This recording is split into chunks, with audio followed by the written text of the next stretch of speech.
ভুবনেশ্বরে একটু কাজ ছিল, কাজ মিটিয়ে এই যে ভুবনেশ্বর স্টেশনে আবার চলে এসেছি। এখান থেকে ট্রেনের অপেক্ষা করব একটু, তারপর পুরীর উদ্দেশ্যে রওনা দেবো। নমস্কার সকলকে একটা নতুন ভিডিওতে। এটা হচ্ছে ভুবনেশ্বর স্টেশনে প্ল্যাটফর্মের উপরে ওয়েটিং হল। দেখুন কত বড় করেছে।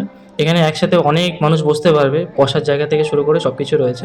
আর এই দেখুন একটা রোবট রয়েছে ভুবনেশ্বর স্টেশনে। এই স্টেশনের বাইরে ফ্লাইওভার তৈরি করছে, যাতে স্টেশন থেকে নিচে নেমে না যেতে হয়, একবারে গাড়ি পেয়ে যায়। এরপরে দেখতে দেখতে চলে এসেছি পুরী স্টেশন। পুরী স্টেশনেও কাজ চলছে, বাইরেটা দেখলাম খুব সুন্দরভাবে তৈরি করছে। এখান থেকে গাড়ি করে যাব মন্দিরের উদ্দেশ্যে। তবে এখানে গাড়ির এক একজন এক এক রকম প্রাইস বলছে। এরপরে কথাবার্তা বলে একটা অটো বুক করে এই যে মন্দিরের কাছাকাছি চলে এসেছি। দেখুন এই জায়গাটা কি সুন্দর লাগছে রাত্রেবেলা, অনেক আলো চারদিকে।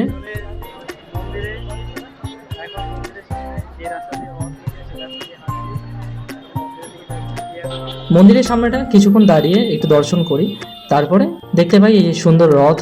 যেহেতু কিছুদিন আগে রথ ছিল, তাই এখনো রথগুলো ওখানে দাঁড়িয়ে আছে।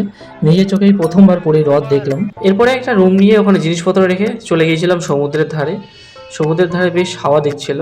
দেখুন সমুদ্রের ঢেউটা কি সুন্দর লাগছে রাত্রেবেলা দেখতে। এত ঢেউ দিচ্ছে তাই আমি পাড়ে দাঁড়িয়েছিলাম, নিচে নামিনি। হঠাৎ করে একটা ঢেউ এসে আমার পা পুরো ভিজিয়ে দিয়েছিল। আর এই যে এই হচ্ছে পুরীর বিচ, এই দেখুন। এরপরে এখানে কিছুক্ষণ সময় কাটিয়ে তারপরে আবার রুমে চলে যাই।